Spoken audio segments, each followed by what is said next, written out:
Previously on Trails in the Reverie, C and Swin used stealth mode to spy on Reen and the EDF. At the same time, Nadia and Lapis became foodies and ate at every establishment they could find. However, the game wouldn't let me advance C's route any further until I made progress in Reen's route, where the latter conducted his own investigation on the abnormalities in Heimdallr. Okay, let's take a look at the newspaper. Crossbell retaken by former Governor General. March 15 in the afternoon, the signing ceremony marking Crossbell's official transition back to an autonomous state was disrupted by a group of armed soldiers. Within a matter of hours, the attackers claimed the entire territory, shocking the public across the continent. Ringleader, former Governor General Rufus Alberea. Based on footage taken at the scene, the insurrection was led by Crossbell's former Governor General Rufus Alberea, previously thought to be in prison. The soldiers themselves, clad in black, are believed to be remnants of the Imperial Defense Force who illegally occupied Crossbell City after the end of the Great War. Along with the Governor General, they previously had also been confined in Aurochs Fort. New information obtained by the Imperial Chronicle is revealed late at night on March 14. The fort was besieged by unknown forces, allowing Rufus Alberea and the Imperial Defense Force members to escape to Gar. The fact that Crossbell was subsequently attacked and captured in the span of just half a day suggests that the armed takeover was both premeditated and highly organized. Declaration of the United Nations. Outside communications to Crossbell are cut off in the aftermath of the assault. Prior to the blackout, former Governor General Rufus Alberea declared himself to be the new head of Crossbell, its supreme leader, announcing the establishment of the United Nations of Crossbell. As of press time, the motive behind the uprising and its connection to the deceased Chancellor Osborne remain uncertain.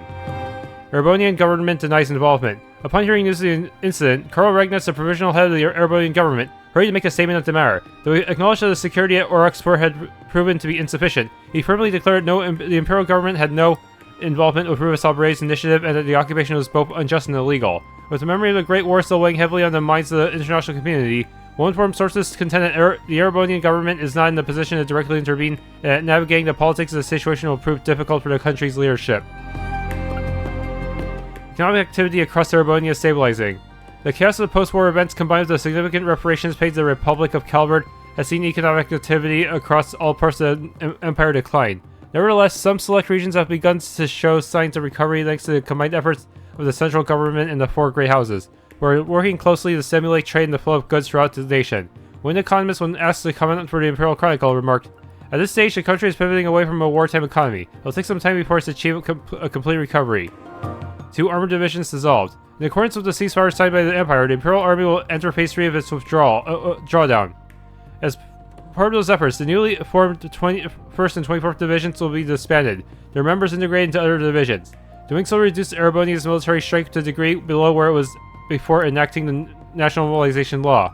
Maybe people from those 2 divisions ended up joining the Ebon Defense Force. Though members of the manufacturing sector are pleased about its implications in mitigating ongoing labor shortage, some members of the armed forces have voiced their disapproval. Former General Van Dyck officially announced yesterday his intention to resume his retirement once the drawdown and chain of command restructuring are complete. International Calvardian presidential approval ratings remain high. The popularity of new Calvardian President Roy Gramhart appears to have risen even higher after passing the massive war reparations received from the Empire early in his term onto the citizens. The president, who took office at the beginning of the year and already enjoyed great support from the populace for taking a firm stance towards the Empire prior to his inauguration, appears to have already beaten the approved rule record maintained by his predecessor Samuel Rocksmith.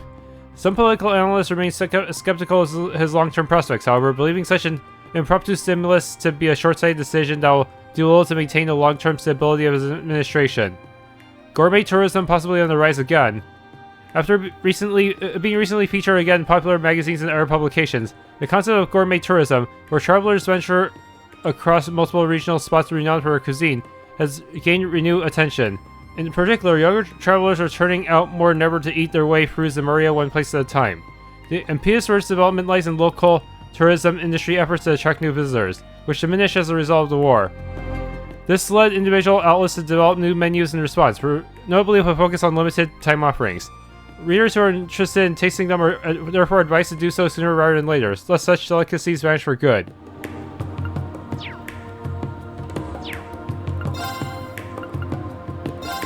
Chunlun followed Sayu's pointing finger toward a cliff that towered behind the Oni to see a man. "Special delivery, Sayu, your BFF has arrived. There's that annoying-ass crap voice."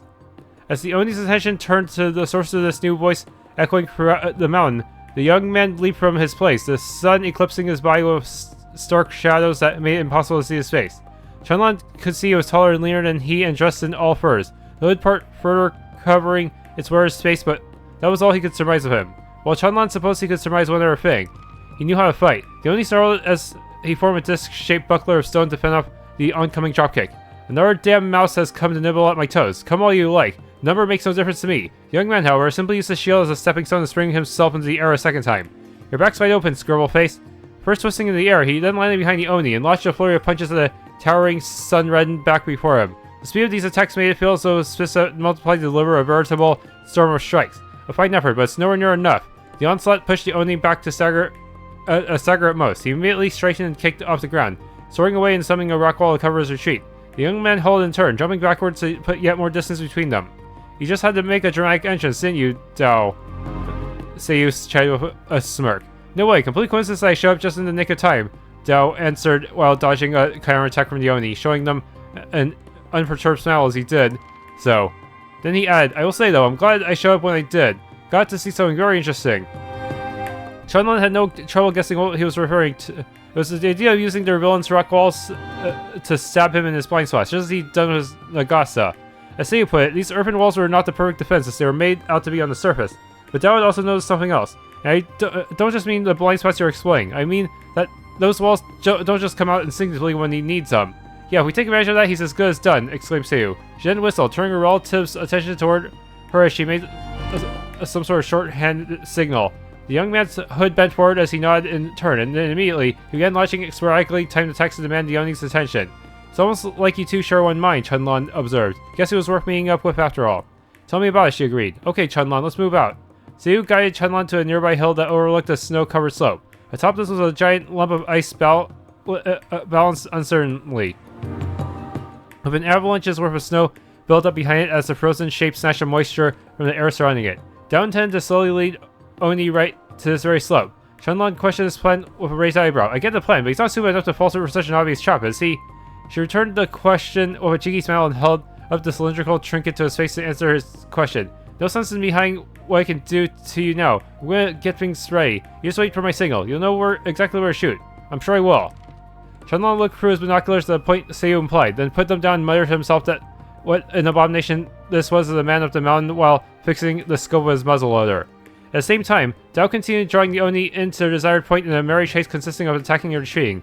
Attacking and retreating again. I admire the way you so desperately cling to life, Mouse, the Oni growled, swinging his stony fist with a winning man's wild energy. It appeared he hasn't noticed his prey was intentionally leading him elsewhere, but I grow tired of playing with you. Oblivion will suit you well. Now come here. Impatience building, he wrapped a massive wall of stone around his hand and let loose a single punch filled with murderous intent unlike any of the previous. The direct hit from such a blow would have been more than any human body could bear. Yet in the next instant, the only tattooed face twisted with perplexity. His tightened fist was not as he expected, wrapped by a corpse, but rather swathed in the fur the young man had been wearing. We call that molting, see. I got some tricks up my sleeve, too. Having shed his fur garment, Dao flipped through the air, a provoking smirk on his now revealed face. A handsome one with close-cropped dark blue hair. Well-kept fruit though he certainly was, there was no doubt the wild air that accompanied it. His every gesture was life, feral, and free. Continue this game with your scampering all you like, the Oni snarled, but by the end of it, you'll still be smeared across the mountain. He aimed his next strike toward the ground. Controlling the fragments of stone that rose from it, he slung them toward Dao, bafing the young man in the merciless storm of shrapnel. Dao continued to move backward despite being pelted from head to toe, his movements keeping the damage done to a minimum as he maintained a safe distance between himself and his oncoming foe. The gap was inspected when the signals to his two allies that Oni had arrived at the right spot for a full-on assault. Now fully engrossed by the shift in Dao's tactics, the Oni had no time to wonder about the free bolts from a crossbow that flew over his head in the moment. Chunlan, ready, Chunlan replied to Seiyuu. His scope was fixed on a small chunk of ice with frozen stalactite hanging from his belly. Mere seconds later, fire spat from Chunlan's muzzleloader, the bullet banging into the most vulnerable chunk. The point destroyed, the weight it supported was now too much to bear, forcing a massive amount of ice to begin collapsing inward on itself as it threatened to hurl down the slope. As if to follow the lead of the crumbling ice, a range of snow covering the face of the slope followed. No simple landslide would have been a threat to the Oni and his wealth of experience, but this mighty force would be like a beast the size of a mountain itself shedding its wintry coat. Chunlan could see light dancing through the fog at places along the incline. The exact 3 locations where Seiyu had shot her bolts. The slope began to tremble with greater force. The moment the light and fog given off by the bolts faded, the earth truly awakened with a terrifying moan. The ice and snow at the top of the slope now full collapse, then rumbled down the mountain with a speed in which nothing could escape. Ha, the only cried with amusement. An interesting gambit, but the monster of a man had no time for retorts. Yet he realizes this too late. Before he could finish the sentence, the avalanche had rushed downward to swallow his legs, the bulb around him increasing at far too great a speed for him to summon a new wall of stone to protect him. Cold, wholly violent waves continued to crush into him, engulfing his form until even his vibrant tattoos were buried beneath the silvery white drips. By the end of it, he had been completely entombed beneath ice and snow. Did we get him? Chanlan called out. Seiyu shook her head. I doubt that'll kill a guy like him, but don't think he'll be getting out of any type soon. Great, too immoral even for an avalanche, but just how did he manage to pull off one of that size? He was still in awe of just what they had accomplished with a few bolts in the bullet, but the cause versus effect was still on a seemingly inconceivable scale. I adjusted the moisture along the slope and made the conditions ideal for the snow to slide, answered Seiyu as she removed the trinket from a custom slot in her crossbow, returning it to around her neck. Each bullet set had been infused with a kind of energy from it before being fired, and Chanlan now realized they retained this connective energy even after being fired off a good distance away. So the little cylinder was the key, huh? Figures, Chanlan muttered. The Oni was after it too, but even still, I can't believe it has the power to adjust the moisture of the whole face. Chanlan's need for answers was now at its peak. If there was some sort of kind of paranormal event behind it all, perhaps understanding it would help him learn more about the mysterious origins behind Raiju.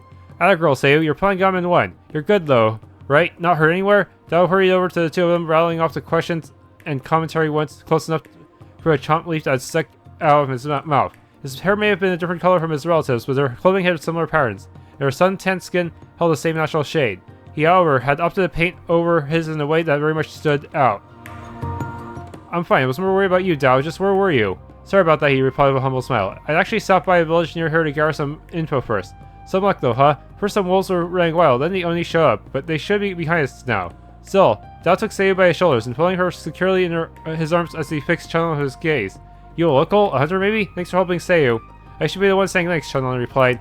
You're Dao, I think it was. Your Seiyu's what, brother? Close enough. We're technically cousins, but we may as well be brother and sister. You may have heard of me. Tornado Dao ring a bell? It sure doesn't, but it's a pleasure. Chanlan offered his hand, which Dao took. Dao's other hand was off the side of Seiyu, preventing the stranger he only just met from getting too close to her. Chanlan followed up. Well, I've got an awful lot of questions after all this, but we can save that for once we're not outside. The weather's only going to get worse tonight. He then looked up at the sky, watching as the wind carried clouds of snow. To him, it said the spirits of the mountain had seen the whole affair, and that they were in a frightful rage for it. To be continued. Nestled in the northeastern corner of the Zemurian continent loomed Mount Whitecrown. Its body played mirror to a richly unique culture and ecosystem. Though loved deeply by the people who made her their home, she was not merciful in turn. The many mysteries and phenomena she had held, seen as events worthy of worship for some time, while mere fables worthy of dismissal for others, made life very difficult. Indeed, but still, they continue to live on her embrace. Accepting that this was and would always be her way. There were those who insisted there was a connection between the stories of the mountain and the mysterious disappearance of the greatest Mitagi who ever lived, Hyun Ulkis. It was on this day that Chanlan was about to come face to face with the truth behind this long sun tale through a threat looming in the shadows, all while discovering something more about himself than he ever thought possible. All through the words of someone who came from somewhere far away. So this weird little thing is called the Cylinder of the Frozen Sky. I've never seen such an artifact before. As the sun set, Mount Whitecrown wailed as wind and snow kicked up to bid these new invaders unwelcome. They had to move quickly, which is why the three of them, Chanlan, Seiyu, and Dao, now huddled around a campfire in a small cave, the blizzard raging on just urges away. Dao, who had lost his fur coat during the lively encounter, had taken to piling liberal amounts of wood into the fire. According to two foreigners, the cylinder of the frozen sky was capable of adjusting the concentration of moisture in the air or even controlling the wire within a certain radius. That made quick work for the mystery of how she was able to create fog from seemingly nothing or banish snowstorms with a flicker of light. It's also how you were able to cause an avalanche that huge, Chanlan asked, though he knew the answer already. Yeah, concentrated its power into bolts and adjusted the moisture of the snow where the bolts landed. If you know how it works, it links up well enough with weapons. Oh, well enough. You make it sound like it's not something beyond belief. I almost still don't believe it. Chanlan's surprise wasn't just at the artifact, but at the series of events that had occurred in unbelievable succession. The whole day had succeeded in astounding him utterly, from the Mag tribe responsible for this artifact and enhanced to the man who hunted them with an expression of malicious thrill. And how did this girl seem to know so much about the world, so much he didn't know? He never experienced all the things she seemed so indifferent to in all his years on the mountain. And with that in mind, he further wondered if these were the kinds of things his old friends who left the village were now experiencing on their journeys. Realizing how little he knew about the outside world startled him in one sense, but in another, it left him curious for more revelations. Dao gave a warm laugh as he wrapped his arms around her shoulders to pull her in as he had done before. Ain't she something else? Doesn't matter how bad the situation gets. She can always think of a way out. Dao, we talked about this, Say whined as she shrugged him off. Even this small interplay between the two had no doubt happened countless times before. It felt like something that had come from another world entirely. Every word or every interaction served to overwhelm Chunlan, making him realize just how small his existence surely was, dwarfing his spirit more than even the mountain that rose high above them. But his loyalty to the mountain remained even in this bizarre, enlightening development. He was a Matagi, and through that, the wave of the situation was twice so, inspiring him to rise to action and stop the incoming threat from encroaching upon his small world further. It's still hard to wrap my head around it all, but are you planning to get that part you mentioned back from Raiju? Chunlan pushed the discussion forward, not just to recover the erupting conflict of wind, but to provide himself some direction. He didn't know precisely where to go in order to discover the role he would have to play in the reality unfolding before him. Yeah, it needs to be complete so we can offer it at the shrine. Once it's complete, it should give us the power we need to take down the Oni for good. She wanted to say that they had known the part needed was on Mount Whitecrown, but until she saw it, she was unaware it had fused with indigenous life. Yet that changed nothing, for they had to retrieve it, fused or free. This new direction failed to anchor him as he hoped. He met a fated beastly rival he hadn't seen in years, only due to the influence of outsiders who revealed to him what gave the beast its legendary status. It was nothing he could have possibly predicted. It came with a strange sensation, when he wouldn't be able quite be able to put in the words it prompted, that his past had run off without him, morphing and distorting under the watchful eyes of others until it was no longer a narrative to call his own. Even if he had to be the one to confront it in the present. He continued on. It was all he could do. Right, that Oni is an entirely different problem. With Raiju, at least there was a tangible connection, distorted as it was now, to cement these implausible circumstances into reality. The Oni, though, made him feel as though he had been thrust right back into the realm of fantasy.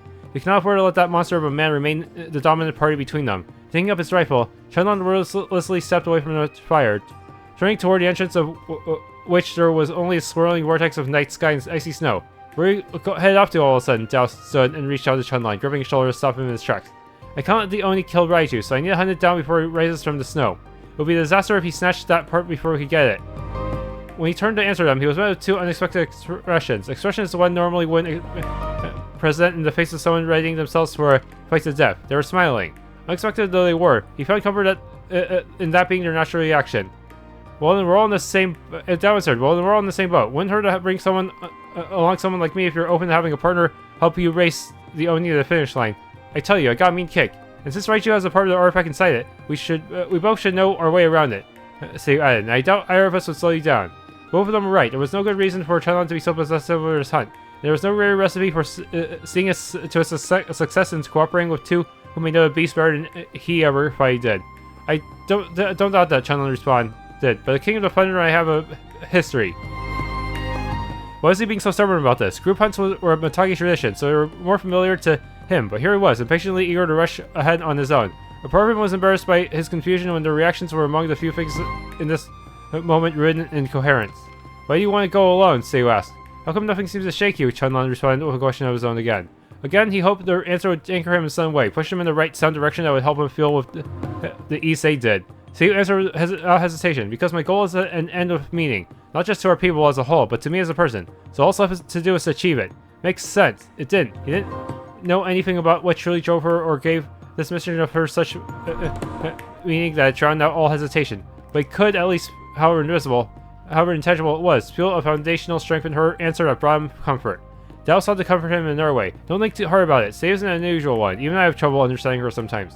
For now, let's just boil it down to us wanting to have your back in a fight. That good enough? Between the talk, Dao had retrieved some things to prepare for heading back out before returning to Chunlan's side to clap him encouragingly on the shoulder. Yeah, good enough for now. At the time, Chunlan was so aware the very thing causing his heart to hesitate was also calling up a memory very deep within. To be continued.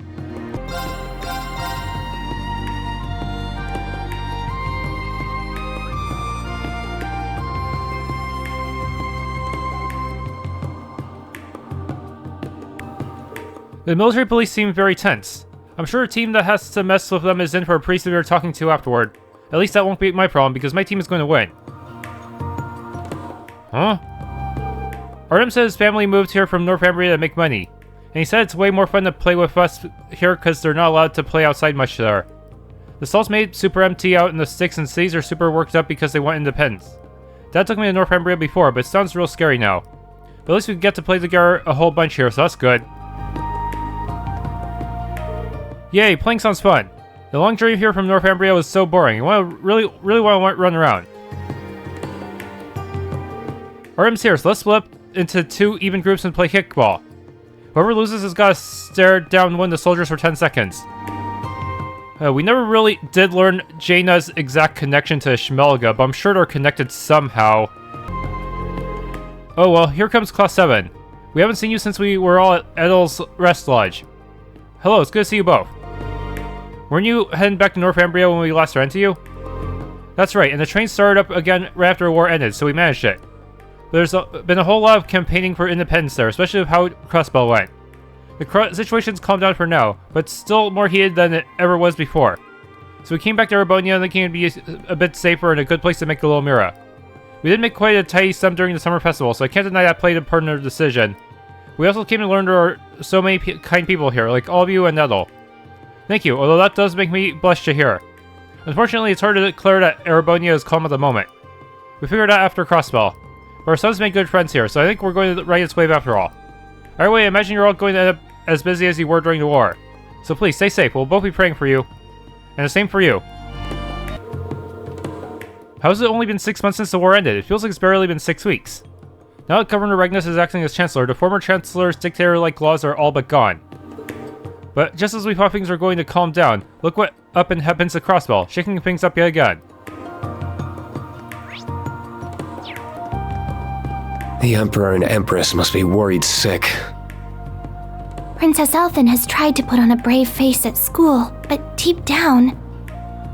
The sooner we can find them, the sooner everyone can rest easy. Right. Let me know what I can do to help.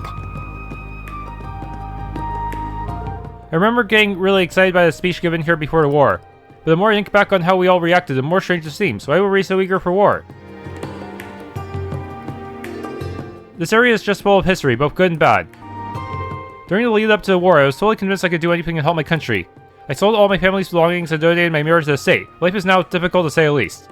I don't know where I'd be without my friend here in Heimdallr. I'm not sure how I'm going to get out of this. My wife and I are just itching to take pictures of the palace. The Imperial family's been under a lot of pressure lately. The current prince's actions certainly haven't been helping. But the Emperor and Empress have been so sincere in addressing us with all that's been going on. Prince Albert and Princess Alphen have often been seen touring the capital to learn how to better our lives too. Their efforts have moved me so much that I just had to come and bask here in the palace's majesty. Now I bask, you bet I have. I feel more blessed just by standing here. This man is quite peculiar, but I'm certain hearing his kind words would make Her Highness so happy. I'm sure Her Majesty must be so relieved now that the Emperor has a clean bill of health. Maybe even overjoyed after a royal wedding. A shame there was no parade, but I send the bride and groom my love. The Imperial family is the face of Erebonia, so as far as this scou's concerned, their good news is our good news.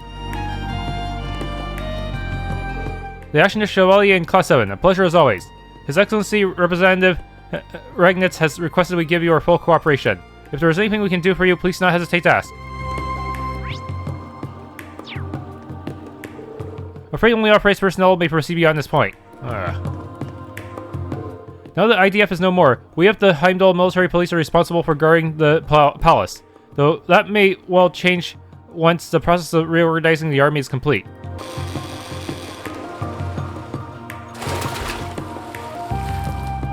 Not bad at all. Oh, it does give fire Sepith.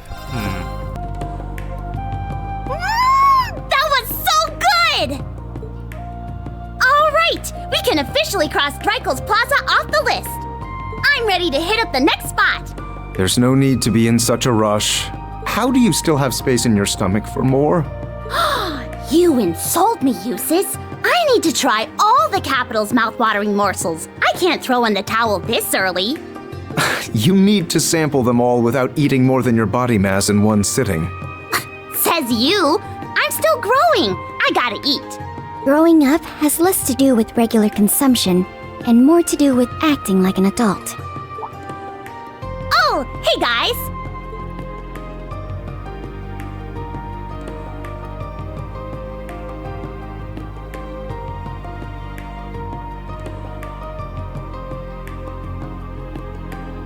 argument to that, by the way. If you want me to start acting like an adult, then you've got to start treating me like it. How's a girl supposed to feel big without being called a big sister? Counter-argument to your counter-argument. That makes no sense. Yes, it does. Don't be mean. I didn't expect you all to come this early. We were going around gathering info when we happened to see you here. Elise wanted to help us out too. That's why she's here. I'll do my best not to trouble you. I don't think there's any chance of that. You'll be a fine help. If you need anything, just lean on me. Thank you, I will. I think anyone can tell Elise is going to be a more reliable asset than you here. Rude. Haha. Seeing them all stall together takes me back to the summer festival. How was that only a few short months ago? It feels like so much longer. I can't imagine Jusis saw what Rufus is doing coming either. It has to be weighing heavily on him. But at least he has Millium to help take his mind off of it. Ooh, come on, give Big Sissy some love. Please remove yourself from around my neck. We haven't seen each other in forever. It's barely been 2 weeks. That's 2 whole weeks. Hey, she whines, but she's not trying to escape. This is how it always is. This is how it always is with them now. Hey, do you want to try some gelato or ice cream from one of the stalls? I'll treat you. The milk ice cream is super rich and tasty. I'll pass. I need to leave room for lunch. You're never gonna grow any bigger if you only eat the bare minimum, Tilly. I've gained another reach on you since our last update. At this rate, you're gonna need heals to get anywhere close to my height. But then again, I am older, so maybe I've earned it.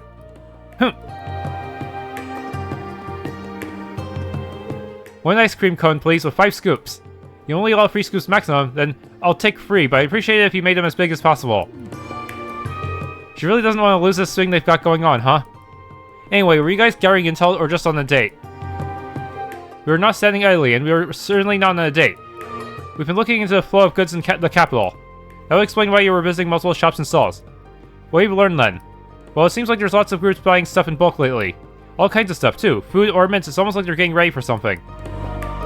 That is unusual. I could get panic buying in response to Crossbell's occupation, but lately implies before that. Yeah, the war's over and winter's still far off, so it can't be stocking up for the weather. The buyers themselves are suspicious sorts. When we started looking at them in detail, we discovered they were either startups or foreign. That and they all appear to exist in name only. That only adds to the mystery. Oh, you already done with your ice cream? Wasn't it good? Well, yes, I have to admit that. We're not here to discuss ice cream. If the buyers exist in name only, could we be dealing with cases of fraud? Actually, no. The transactions are legitimate, the sellers received their money and the goods are dispatched. But the other significant mystery is that there is no record of where any of these goods ended up. The Intelligence Division has tried tracking some of these orders, but they just get forwarded all over the place before disappearing along with other orders like this. They may have had better luck if they marked an order from the moment it's placed, but alas. Right, by the time they really start dealing with another one of these, the transaction is already long done. So whoever's doing this has gathered all the stuff they need by now? Probably. Sounds as though we're dealing with some very skilled criminals. Perhaps the reborn Imperial Liberation Front is hoarding supplies? What is it? Nothing worthy of note. I was just wondering if it perhaps maybe lead to Crossbell's new Supreme Leader instead. Well, it could. I just cannot fathom why my brother would be so foolish. I thought he'd finally learned a lesson. Gotta punch him again. It makes no sense to me either. I haven't known him for that long, even if we were both Iron Bloods. But after we beat him in the Imperial Fortress, he seemed pretty much done. I think we were all under the same impression. Either way, speculating on what he's trying to do serves us no purpose in the now. Regardless of his reasons, I'll be sure to right his wrongs as his brother. I'm sorry you're going through this, Jusis. Right now, our primary focus isn't him, but the missing prince and princess. That doesn't mean we can afford to turn a blind eye to Crossbell, mind. I'm just not sure where the crisis there and their disappearance are connected in any way. Whatever the answer is, when our focus inevitably turns to him, you won't be alone confronting him. So don't try running off all alone, alright? Don't worry, I wouldn't dare. I'm well aware there's only so much I can do alone. Hey, good, because your friends are here to help you in times of need, and you definitely need us here. Well then, should we get back to gathering information? That would be wise. The more we can find, the better. Then let's go. Me and the little bunny are ready to go. Indeed, we can't let the rest of Class 7 be the only ones working hard. Oh, and I'll be here for whatever you need.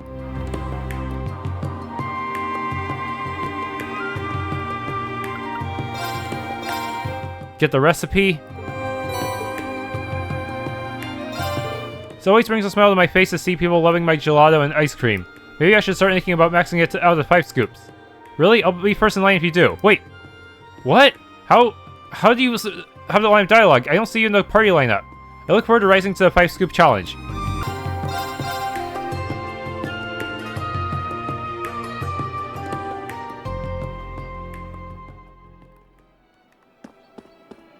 Mater Park is a popular spot to relax and unwind. Don't I know it? I've taken some good-ass naps here.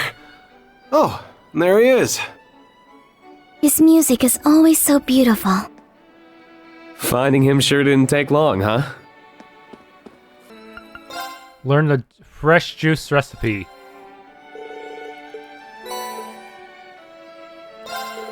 Hey there, if you want some of the freshest juice you ever done tasting in your life, then you came to the right place. Hooey, am I ever glad I could quit being a soldier and come back to this job. Though with that Governor General in charge of Crossbell again, I'm worried this bliss won't last. Please tell me I won't get conscripted again. I thought this would be a relaxing spot to take a break, but I had no idea I'd be treated to a concert. And they're really good. I wonder if the artists with Elliot Craig are also professionals. For how tranquil this place usually is, I can't help but always think of when the ILF made a mess of it. I remember being terrified when the princess and I were kidnapped at the time, but it feels like more a distant memory now. Every story I hear about you reminds me how strong a person you truly are. Okay. The crowd over there just keeps getting bigger and bigger. There's too many people going over there, so I think I'll just have lunch in here and listen. Leading up to the war, I was too busy looking after my grandson and a degree of other woes to tend to the plants. I didn't like the look of the red weeds I found when I gave them a quick look after the war broke out. No matter how many times I pulled them, they kept growing back, frightful enough that I upped and moved the flower bed. I planted those seedlings with my son. I don't want anything to keep them from growing. Do you mean pleroma grass? This old geezer's lucky he's not the one being planted 6 feet under. We can talk to pigeons as NPCs. Nothing special from any of them. Lord Rufus is all over the papers again, you know. You'd think a guy that cute could do no wrong, but he's not cute enough for me to support going to war again. Yeah, besides, we wouldn't be able to hang out anymore if that happened. Oh, but you know who else is cute? The new president of Calvert. He's a super high in my book.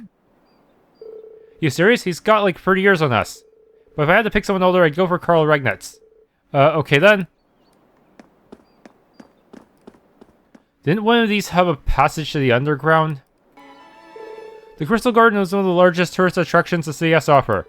Looks normal enough on the outside to me, we can probably ignore it. And that's where all the terrorists are secretly hiding, right?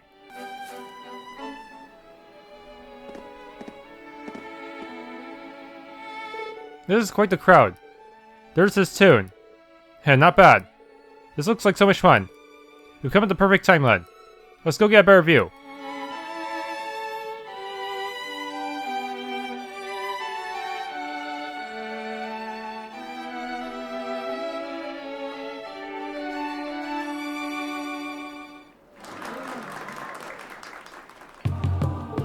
I don't know if we could have given a better performance. It may have been our best one yet. Oh, but there's always room for improvement.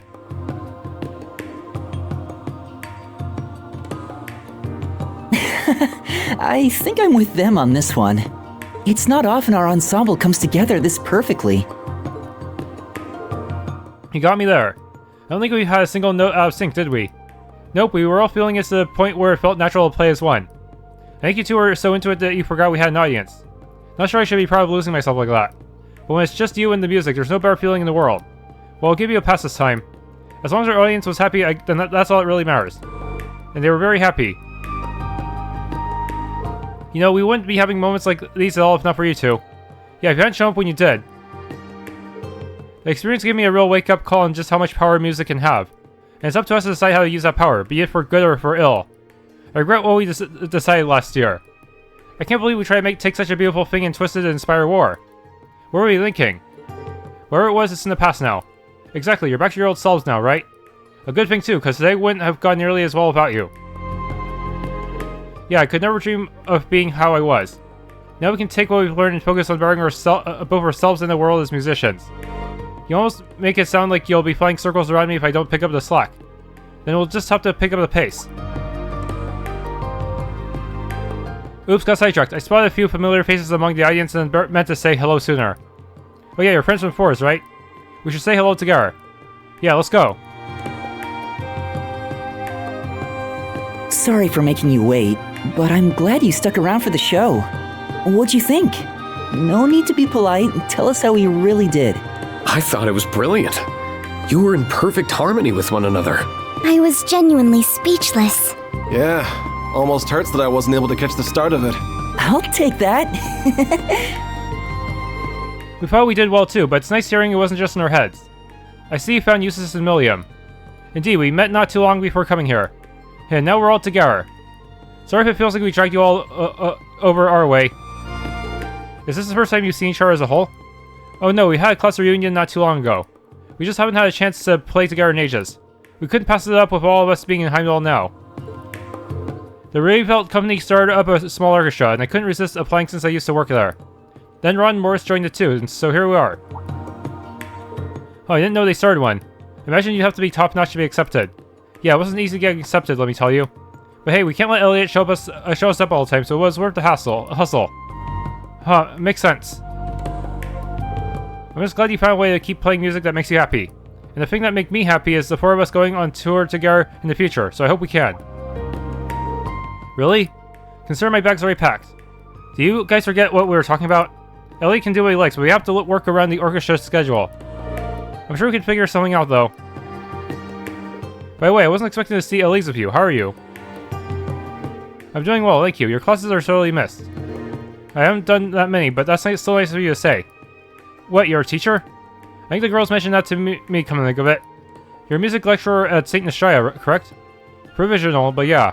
I'm still learning the ropes to showing the ropes, but it's been a lot of fun so far. Ooh, I want you to teach me music, Elliot. I'm amazed you can carve out the time, but I see you having a knack for it. I can't believe you get to instruct at an all-girls school too. Elliot always manages to luck out in life, huh? I wish I could lecture at St. Nishaya. Just once would be enough. I hope you never will if you think he's lucking out. Aha! Oh, is that the time? We should probably get going. Revolt wants us to start rehearsing at their flagship store. Yeah, we'll see you guys around. Have fun the rest of your time in Heimdallr. I'll make sure they do. Hope rehearsal goes well. See you later. Well, I guess it's time we got started. I managed to gather some useful information. That was fast. Where from? I spoke to a few fans and hit up some connections at the Music Academy. It seems Imperial Army soldiers have been spotted in town a lot more than usual these days. And whatever they're meeting up here for is not on their docket. That is suspicious. I called out to see if he knew anything about it, but no luck there. Sounds like the princess's disappearance is top secret even when you go pretty high up. I got a feeling he knew something though, just that he wasn't sharing. It was very odd for soldiers to be having secret meetings while in uniform. It's possible there are foreign spies disguising themselves as soldiers. I don't see what they would stand to gain from their actions. Yeah, I don't think that it's that deep. I'm with Ash on this one. It wouldn't shock me if they were still in uniform while off the clock because they were short on time. Is something bothering you, Elise? There is, but I'd like to get my thoughts in order a little more before sharing. Oh, alright then. All we got now is something that's something smells fishy. Lady Aurie's instincts are absolutely onto something, yeah. It's too early to say for certain if any of this relates to C, but we should keep that at the back of our minds just in case. Right, never know when the pieces will start coming together. The investigation continues then. Yeah, let's keep our eyes peeled. And just like that, we got the band back together. I guess so. Something like gathering info? Yes, now would be a good time to compare what we found. In that case, how about we meet at the cafe inside the department store? Great idea, let's head there now.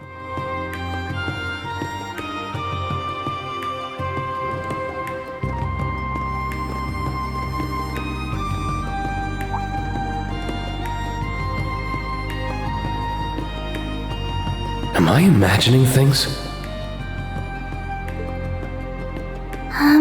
Is something the matter? No, it's nothing.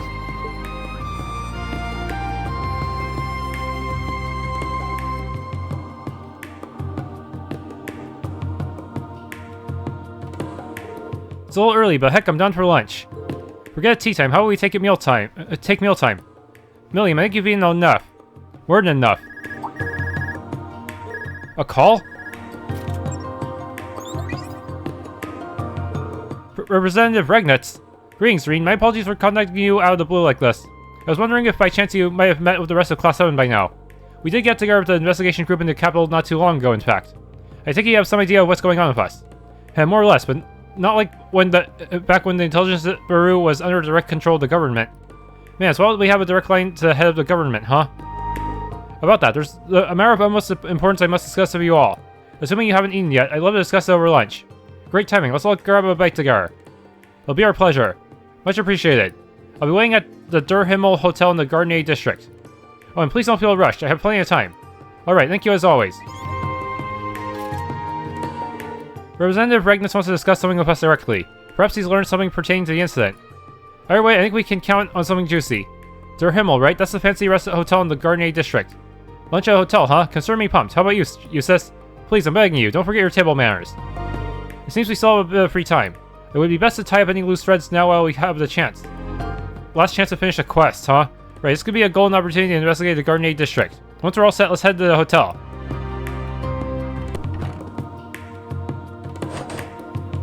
Unlock the door to the basement? Yes.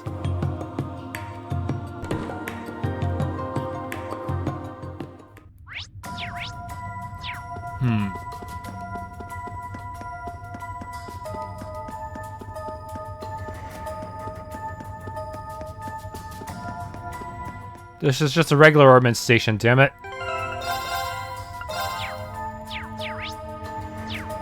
There's a lot of enemies here, too.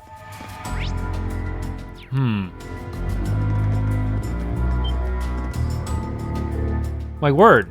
Real accurate info there, Four Eyes. Didn't she say she couldn't find any monsters? That just means the situation has gotten worse since Dorothee checked. And I don't think these are your average kind of monsters. Agreed. I've seen this type of creature in the past. An evil fairy, undoubtedly a type of demon. Just as we expected then. They're kinda cute. Sure, but they're a pain in big groups. I don't know if it's because of them, but I feel a chill on my skin. That's just because of how powerful the spiritual presence here is. Somehow, though, I don't think these demons are the only reason for this.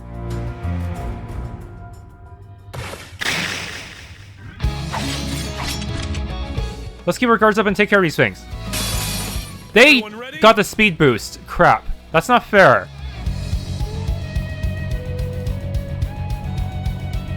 Give me my turn. Let me move, you jerks. I'm up. Holy fuck. Well, first spirit you. It's my turn.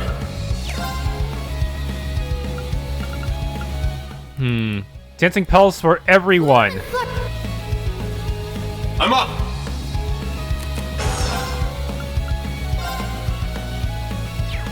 Yeah, Arcane Gale should be the way to go here. Arcane Gale! Ha! No one got unbalanced by that entire thing. Weak! It's down! I'll assist.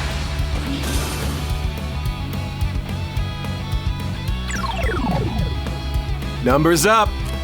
Okay.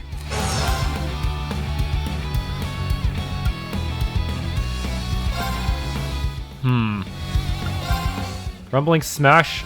You're mine! Yeah! Got it! Engaging. Stealth mode, activate.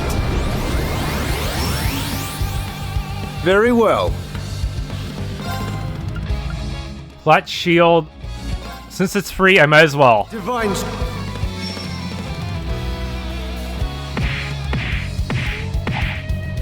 Weak! Weak! They're open! I'll assist.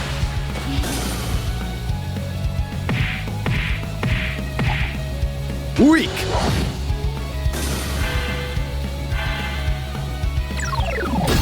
Fool! Fool! Let's go! Alright, that actually worked out pretty well, surprisingly.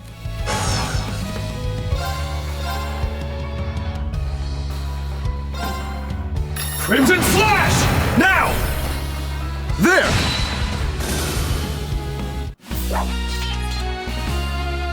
You've really upped your game, Jusis.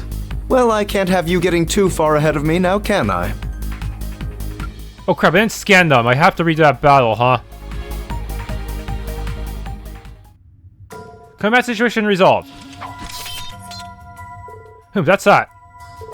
Looks like there's still more. Could be that they just keep coming endlessly. And that spiritual presence is as strong as ever. Whatever, they're all small fry to me. But I suppose your little sis ain't too bad, Schwarzer. And the old Class VII already knew that. True enough. You know, this really brings me back. Before graduation, didn't we fight together in the old schoolhouse? Beautiful fencing, powerful arts, and precise support. There was no way you learned all that at St. Straya. Correct, I belong to no club either. In my case, my rapier skills father taught me serve as the basis of my fighting technique. And when I was younger, Irene tutored me as well. I see, you said as much as the dojo earlier, but you grew up in the perfect environment. She even took lessons from Master Kafai with me before. And then on top of that, she's been trained by the Stormwatcher too. Honestly, you could describe Elisa's style as entirely unique to her. Please, exaggerate. Damn, you ain't Schwarzer's little sister nothing. Huh, weird, what was that just now? Is this the voice Dorothee mentioned? It's coming from deeper within.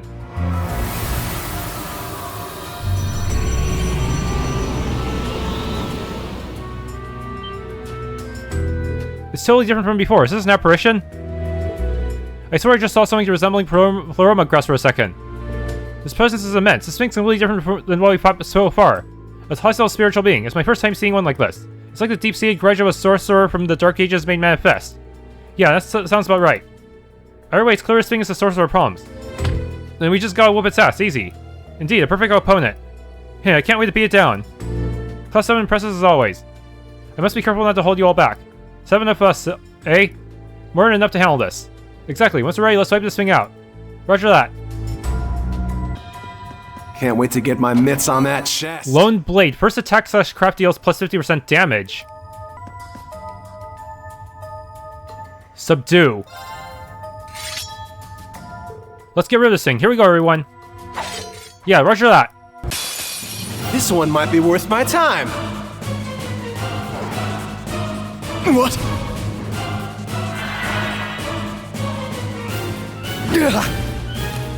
I'll save you. Thanks.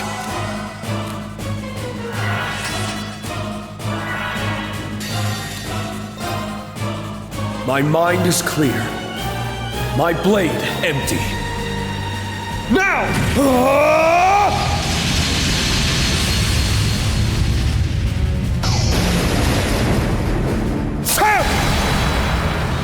Ashen Flash! Shredded Leaves!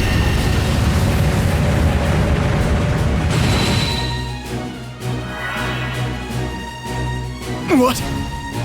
How could this be? Damn it, it's no good. Numbers up.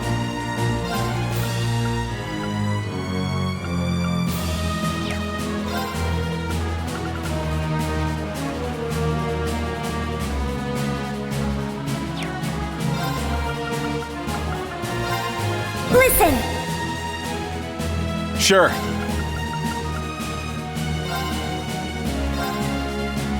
You have my thanks.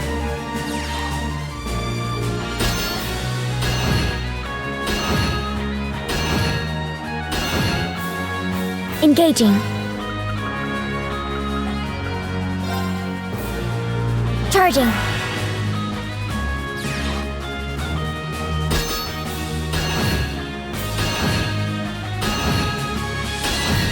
Well, these reflections do barely anything to these enemies.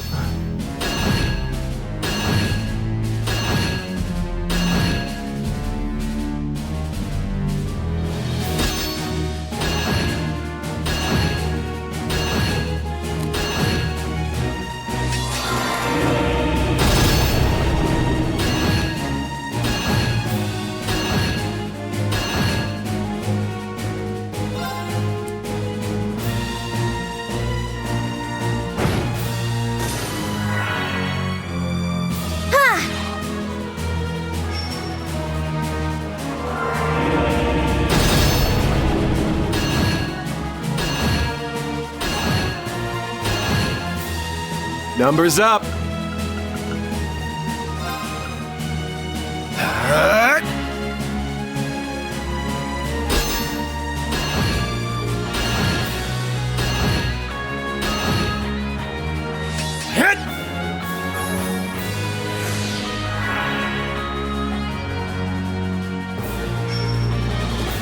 I shall go.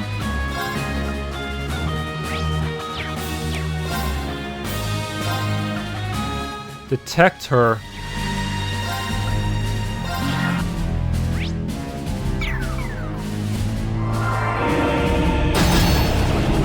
Wake!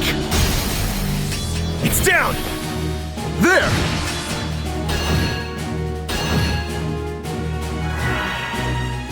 Very well.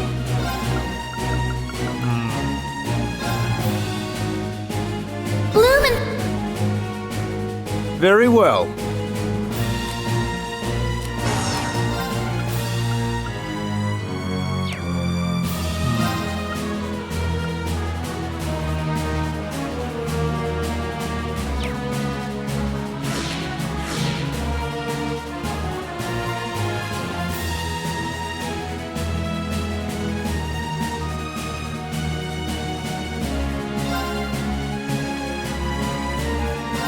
All for one, and one for all! Sure.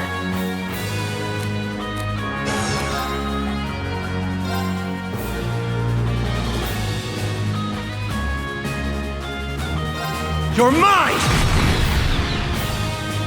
My turn.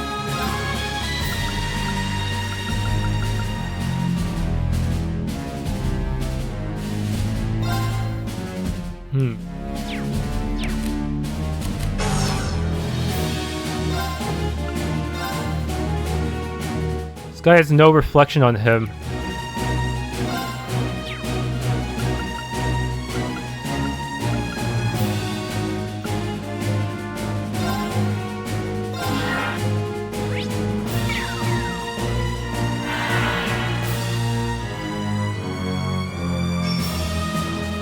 It's my turn! Okay. I'm up!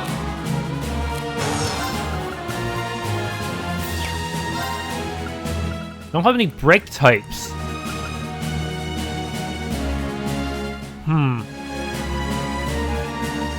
Might be good to put on Black Tortoise, actually. That might help me survive at least the spells since I can't avoid them anyways. Hold out! I'm up!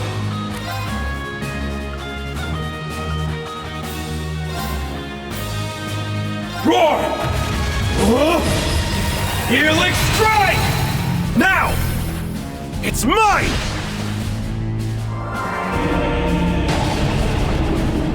I shall go.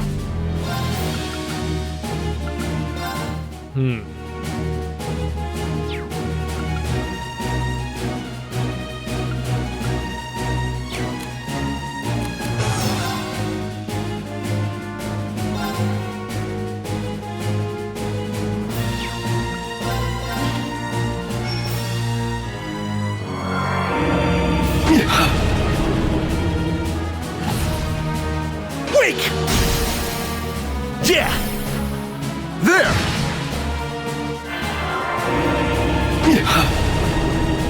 Sure. Maybe I should have my party split up a bit, I don't know.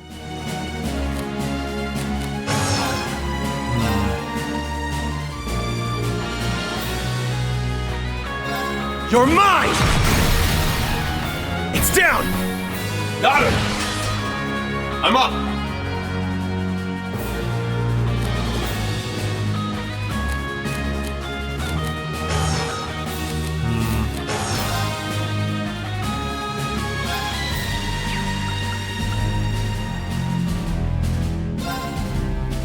Roar!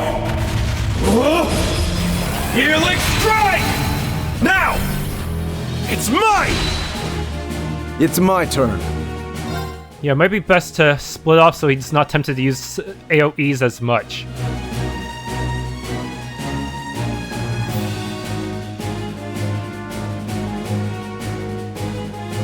But there's nowhere good to run, is there?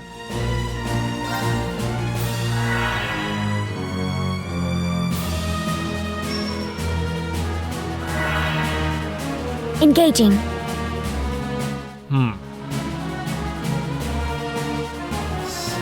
Still have a turn of stealth.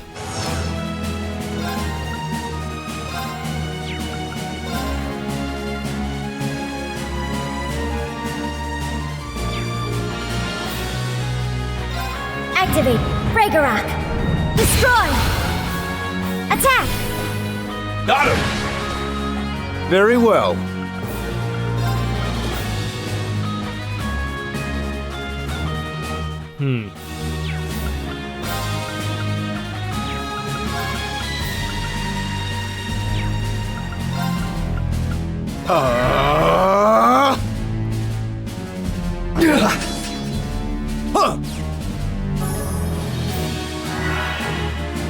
I'm up!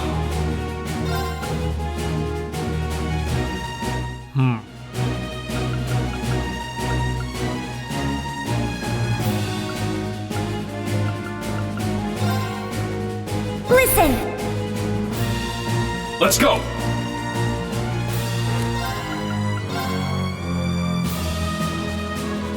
Roar! Helix strike! Sure.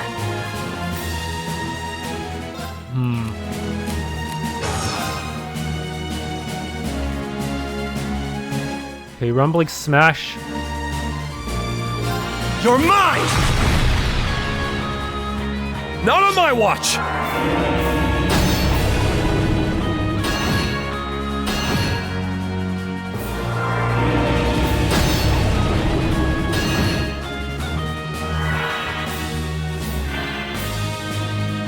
Damn, that is annoying. Leave it to me.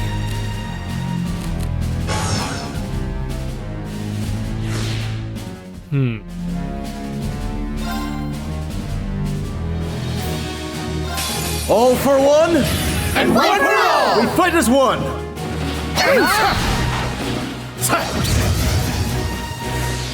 I'm up! Alright, he is vulnerable for now, but it's not gonna last long enough. Light the way, noble arm! Let's go!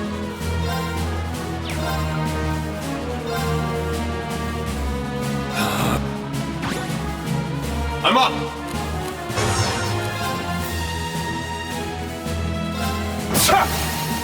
Now!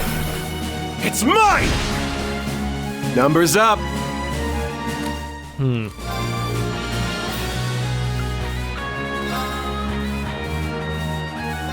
You're mine!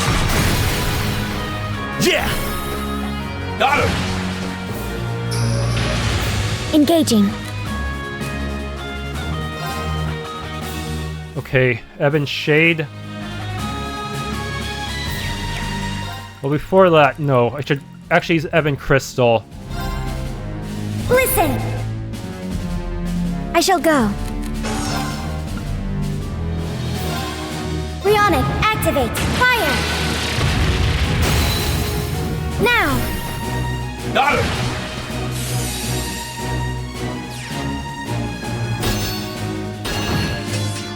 I'm up!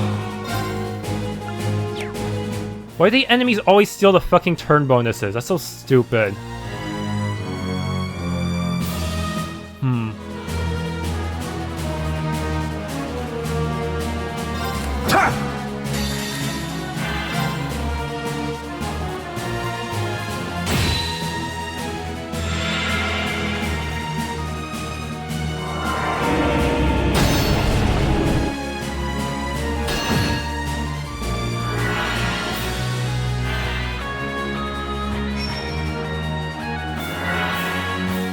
Very well.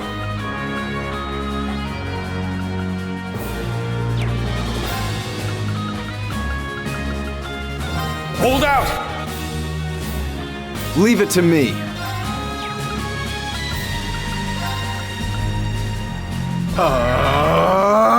Numbers up. You're mine!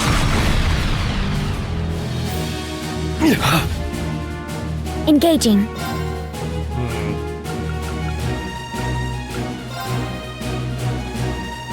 Arcus activate. I'll support. You have my thanks.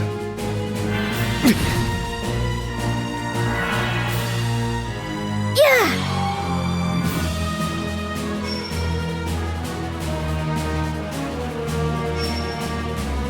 I'm up!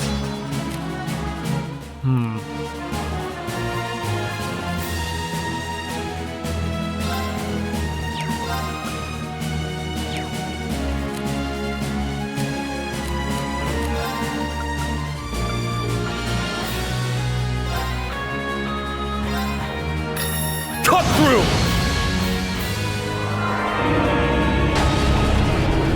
Wake! Very well. Oh, damn it, this guy has way too many things going for him. Arcus, activate!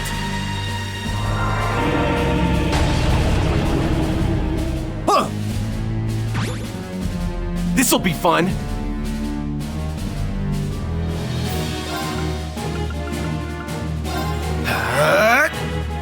My turn.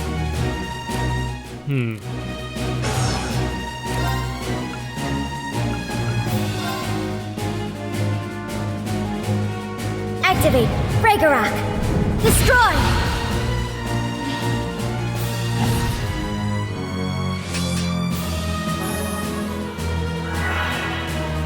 I'm up!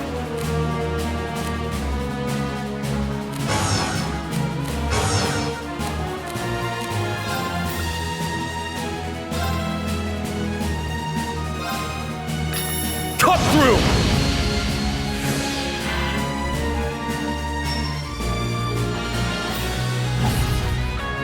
Wake! It's down! Got him! Very well.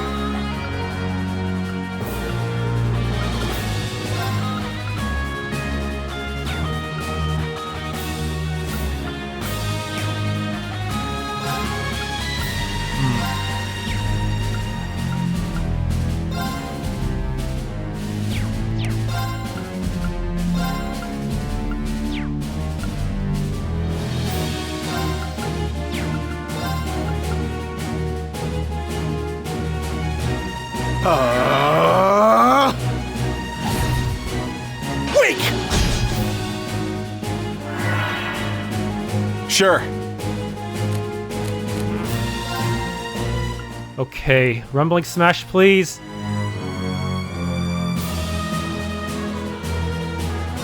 You're mine! Nice. Huh!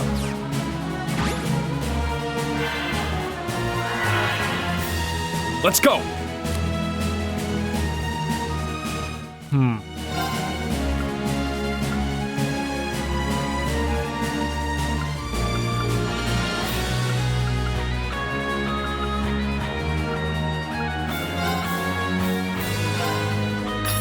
Cut through!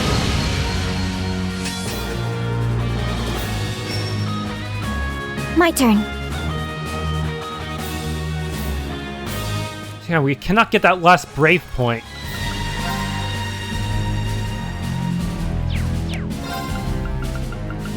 Arcus, activate. Wake! Yeah! There we go. There! Ha! This'll be fun.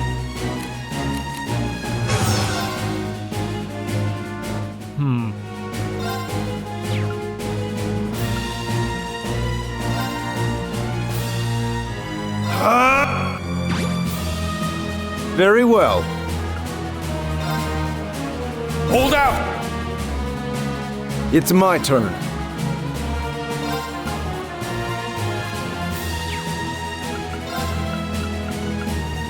Who has... I really wish I scrolled through the stats faster.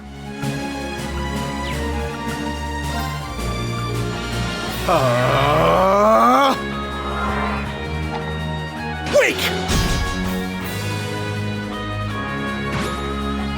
It's my turn!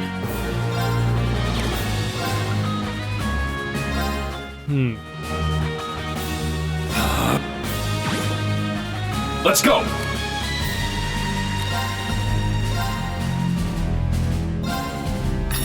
Cut through! Wake! Engaging.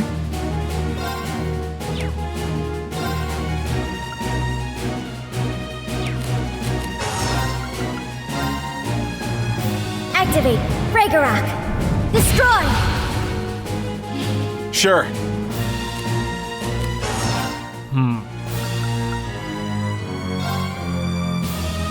Now, eat this! Here's dessert! Strength down. That's what you get for being careless.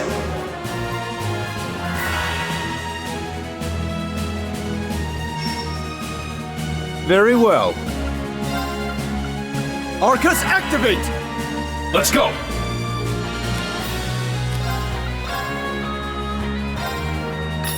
Cut through!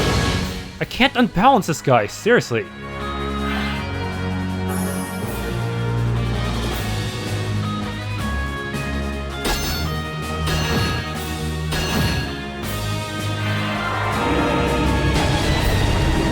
Wake! Yeah! Got him!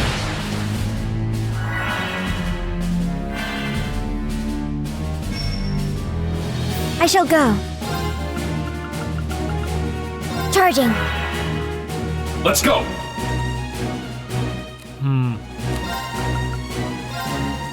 This will break him. Healing strike! Or not. It's mine!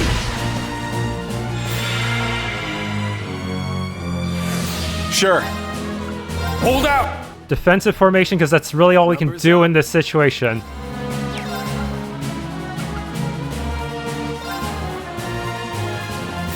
Now, eat this!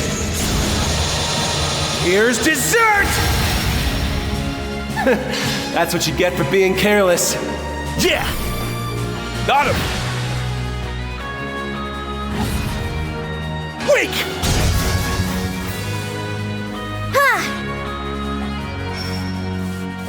It's my turn.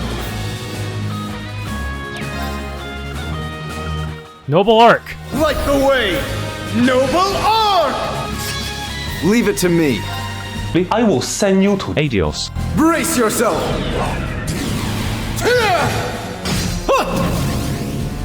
Blinding light! Gather in my blade! Iola's Saber!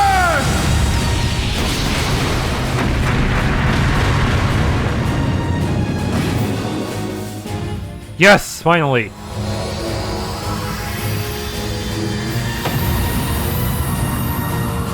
That was horrible. A lot of spells. Can't even use my own spells because they spam their own freaking reflection.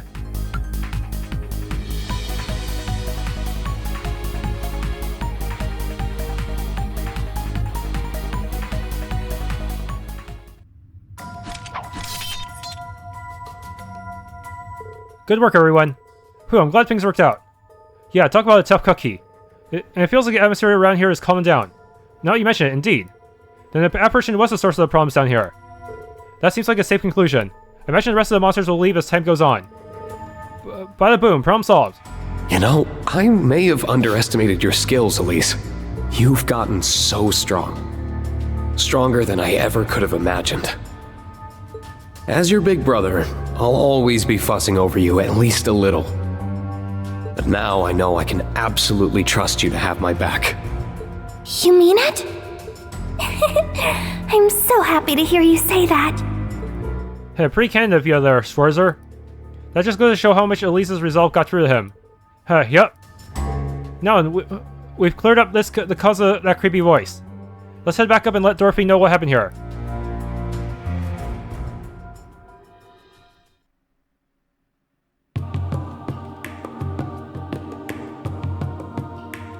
I never expected something like that to appear down there. Thank you so much, Reen. Don't mention it, we're glad we could help. I still wonder what could have caused a spiritual being like that to appear.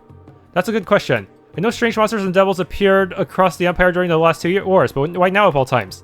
And there's not just this incident. A magic knight appeared in Ymir recently as well. We still don't know what caused it. I'm convinced that something is happening just below Erebonia's surface again, at least. Great, can't this country take a vacation from all the crazy supernatural crap for once? The Empire does have a history with this kind of thing. It was a lot like those otherworldly devils that appeared during the Great Twilight. I recall the ones we fought the last day all attempting to absorb large amounts of power. In fact, their appearance may have had something to do with the Holy Beasts of Earth. What's happening now is likely caused by something much different, but it's hard to ignore how similar outcomes are. In any case, we don't have enough information to draw a conclusion as things stand.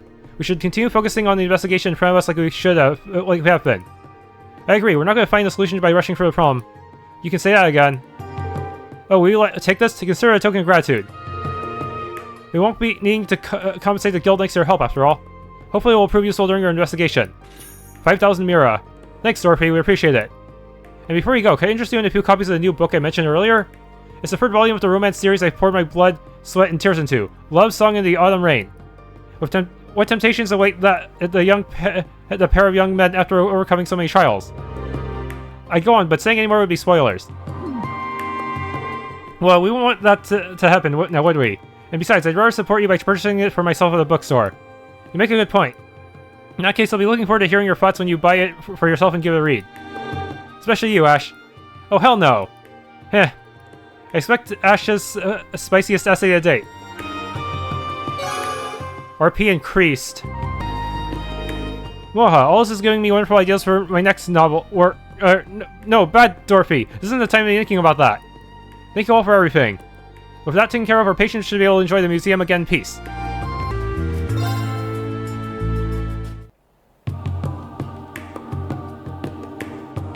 I don't sense anyone following me now. So why did I sense it before? Did something happen, Rean?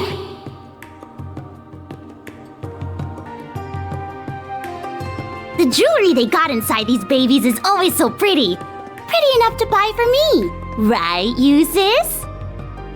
Ask me again in a decade. You got it, Sugar Daddy. I'm gonna hold you to it. Just don't go rogue so you can splurge on me. You're ridiculous. The way they interact is so sweet.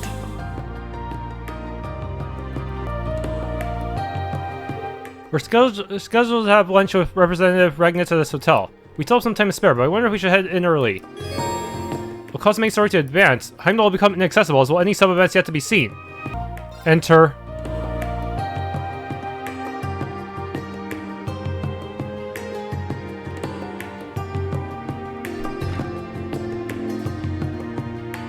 Thank you for coming.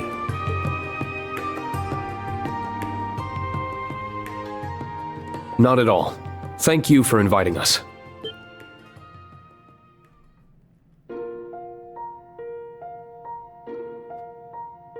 I'm so happy I get to see your faces again. Your Highness. What brings you here, Your Highness? I should very much be asking you the same thing. All this, and you're being forced to place yourself in harm's way for my brother. I'm so sorry for not consulting you first. Yes, as you ought to be. I'm your best friend. I could have thanked you much sooner, Elise, had you not kept this a secret from me. Then you won't stop me? Stop you? Heaven forbid. As soon as Representative Regnitz informed me of the details, I chose to accompany him of my own volition. I cannot bear to ignore a matter that involves my family. So please, let me do my part. Let me be part of your team. I'd like that very much. You've always been a part of the team, Your Highness. Well, this has come to a fine resolution, but it won't do to begin discussions on an empty stomach. Why don't we have some lunch first? You won't hear any objections from me. I could definitely use a bite.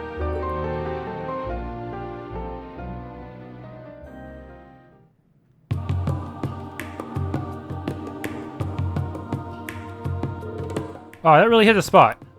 I can hardly believe you finished it all. Your stomach really is a void. I'd like to see who can eat more between you and Maya.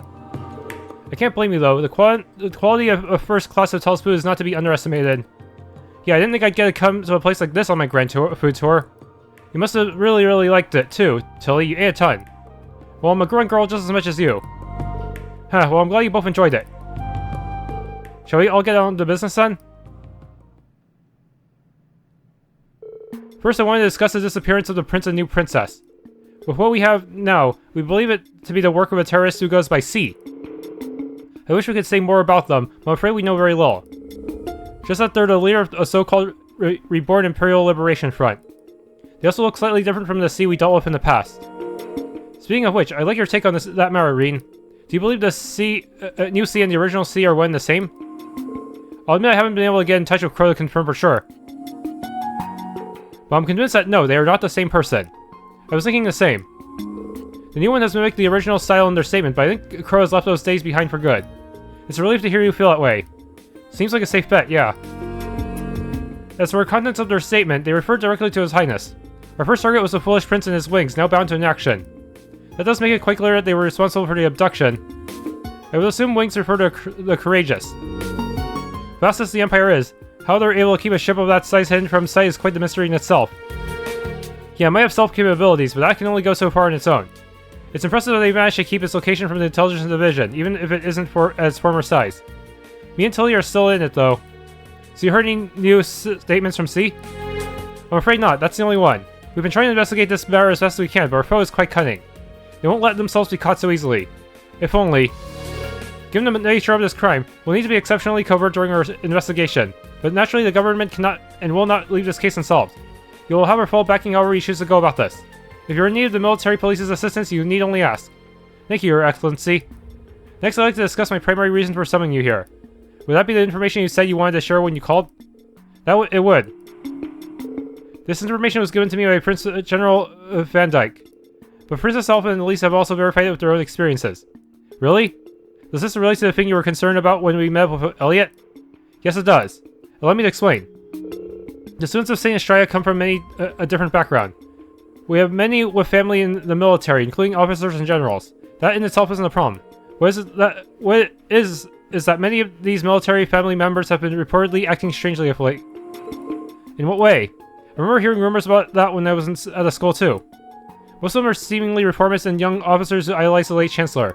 It's as if they refuse to settle back into normality after the war's end. They're still addressing others with deep aggression and they're clearly very unhappy with the current state of the Empire. But the thing that concerns us most of all is the reaction to Crossbell's reoccupation. They aren't at all angry with the idea of a united nation. It's the opposite, in fact. They're in full support of it. That is not good. That's an understatement. What's utter insanity? The success of a united nation would also mean the end of Erebonia. Precisely. I'm a reformist, but supporting such an extreme concept is nothing short of baffling to me. According to General Van Dyke, some of them have been showing worrying signs of plotting something in light of this. Exactly what that something is in detail, he has yet to confirm. That kind of ties up with what me, Jusis, and Elliot found out too. Yeah. Oh, can you tell me what you discovered? Group shared their findings with the Representative Regnitz. Soldiers holding covert meetings in the city and large amounts of supplies disappearing. It wouldn't surprise me if members of the army were defecting to the Ebon Defense Force. I think we need to look into potential points of contact between them. Agreed, I think we also got a clearer picture of what's been going on here after sharing all we know. If we put the pieces we currently have together, the muck and mire that gathers in the Vermilion City from C's statement refers to defecting members of the army. That makes sense. The statement did mention that it would see those who support a united nation pay for their crimes. Guess it's all fallen into place then. If there really are rebels in the army, then and punishing them is C's goal. Who we find first doesn't really matter because the other will be there. But how would kidnapping Oliver punish the Ebon Defense Force? How convenient for us. Yeah, sure is. I'm glad I was able to help put you on the right track. Class 7 always comes through in the end.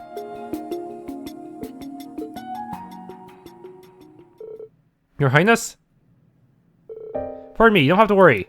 I'm hardly the only one for whom life is difficult right now. I'm sure if I were to ask you to rest, you wouldn't listen. But please at least be a little gentler to yourself, Your Highness. But the great mental burden of not knowing where our family is safe and well is not to be underestimated.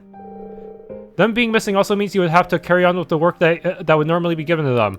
You're going through too much for one to handle right now. If you're feeling at all unwell, we would like for you to consider taking some time off.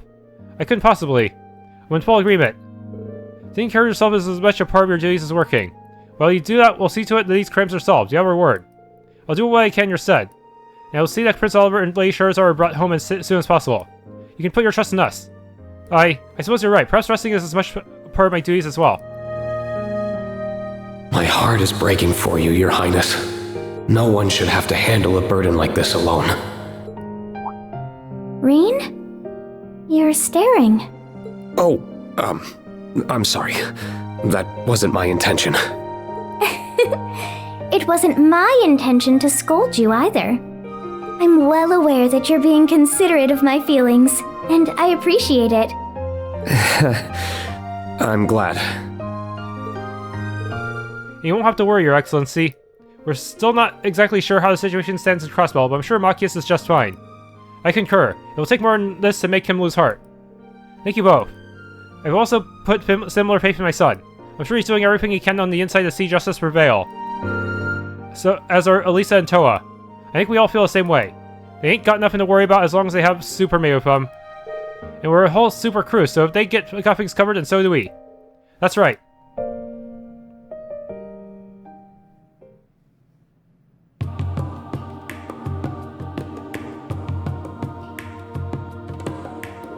Thank you all for your time. I'm glad we could exchange information. It was a very worthwhile meeting.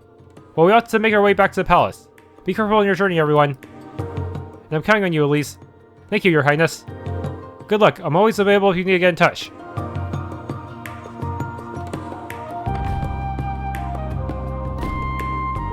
Should we get going too, then? Yes, let's.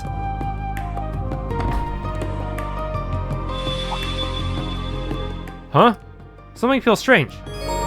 Choosing to continue will cause the main story to advance. It will also not be possible to go any further in Reen's story for a brief period. Proceed? Something wrong? It's probably nothing. I just got a weird feeling. It feels like something is in my pocket that wasn't there before. What is this? Oh, that's a weird looking mirror. Since when do you carry one of those around? Since never. This isn't mine. It just ended up in my pocket somehow. Are you certain? I doubt anyone could slip something into your pocket without you noticing. Yeah, nothing gets by you, Reen. Phantom Thief B? I don't have a clue how this got here, but there has to be a reason behind it. Though I can't imagine it connects in any way to the princess's disappearance or what's happening in Crossbell. Can't very well do nothing, but I don't have a clue what to do with it. They really won't let me go. Thanks for tuning in to this Let's Play of Trails in the Reverie. If you enjoyed, please leave a like, subscribe, and or hit that bell icon.